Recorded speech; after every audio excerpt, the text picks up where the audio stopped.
यह कथा ब्रह्म पुराण से ली गई है। जो ईश्वर का भक्त होता है उसका स्वामी ईश्वर होता है। उस पर मौत का अधिकार नहीं होता।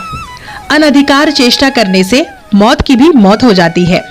गोदावरी तट पर श्वेत नामक एक ब्राह्मण रहते थे। उनका सब समय निरंतर सांब सदाशिव की पूजा में व्यतीत होता था। वे अतिथियों का शिव समझकर उनका भली भांति आदर सत्कार किया करते थे। उनका शेष समय भगवान के ध्यान में बीतता था। उनकी आयु पूरी हो चुकी थी, किंतु उन्हें इस बात का ज्ञान न था। उन्हें न रोग था न शोक, इसलिए आयु पूरी हो चुकी है इसका आभास भी नहीं हुआ।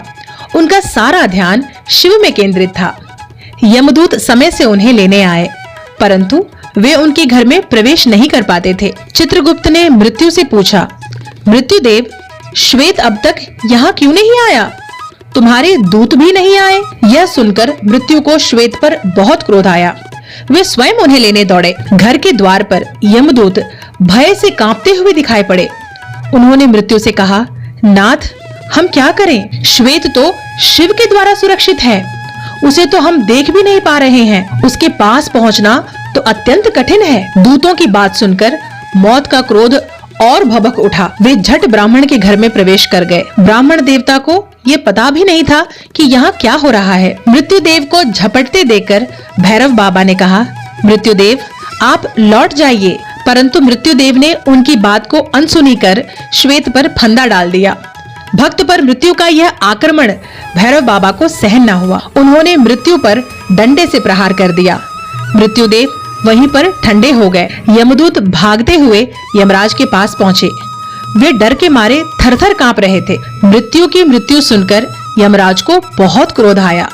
उन्होंने हाथ में यमदंड ले लिया और अपनी सेना के साथ श्वेत के पास पहुंच गए। वहां भगवान शंकर के पार्षद पहले से ही खड़े थे। सेनापति कार्तिकेय के शक्ति अस्त्र से सेना सहित यमराज की भी मृत्यु हो गई। यह अपूर्व समाचार सुनकर भगवान सूर्य देवताओं के साथ ब्रह्मा के पास पहुँचे और ब्रह्मा सबके साथ घटना स्थल पर आए। देवताओं ने भगवान शंकर की स्तुति की और कहा, भगवान, यमराज सूर्य पुत्र हैं। ये लोकपाल हैं। इन्होंने कोई अपराध या पाप नहीं किया है, अतः इनका वध नहीं होना चाहिए। इन्हें जीवित कर दें, नहीं तो अव्यवस्था हो जाएगी। भगवान, आपसे की हुई प्रार्थना कभी व्यर्थ नहीं होती है। भगवान आशुतोष ने कहा, मैं भी व्यवस्था के पक्ष में हूँ।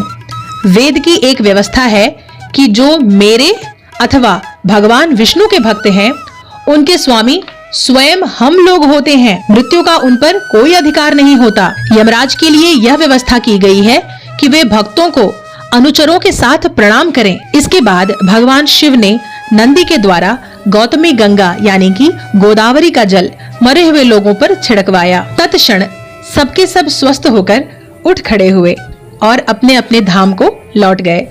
ओम नमः शिवाय। ओम नमो भगवते वासुदेवाय।